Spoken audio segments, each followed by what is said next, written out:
Hi! Welcome to సినీ రంగం. ప్రతి వారం తెలుగులో ఏదో ఒక కొత్త సినిమా రిలీజ్ అవ్వడం ఆనవాయితీయే. అయితే ఈ వారం కొత్త సినిమాలు పెద్దగా లేకపోగా రిలీజ్‌లే ఎక్కువ ఉన్నాయి. అందులో ఒకటి బాలయ్య బాబు, సింగీతం శ్రీనివాసరావు కాంబినేషన్‌లో వచ్చిన time travel movie 'Aditya 369'. 1991 July 18న రిలీజ్ అయిన ఈ సినిమా అప్పట్లో ట్రెండ్ సెట్టర్‌గా నిలిచింది. ఈ సినిమా బాలయ్య బాబు కెరియర్‌లోనే ఒక మైల్‌స్టోన్‌గా చెప్పుకోవచ్చు.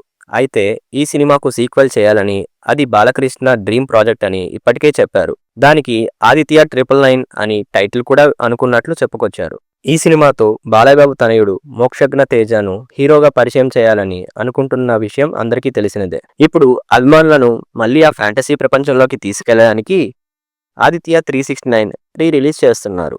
34 సంవత్సరాల తర్వాత ఈ సినిమాని 4K డిజిటల్తో పాటు 5.1 సరౌండింగ్ సౌండ్ క్వాలిటీతో రిలీజ్ చేస్తున్నారు. మరి ఈ సినిమా గురించి మీరేమనుకుంటున్నారో మీ అభిప్రాయాలను కామెంట్ రూపంలో మాకు తెలియజేయండి. ఇలాంటి మరిన్ని మూవీ రిలేటెడ్ అప్డేట్స్ కోసం మా ఛానల్ను సబ్స్క్రైబ్ చేసుకోండి. Thanks for watching.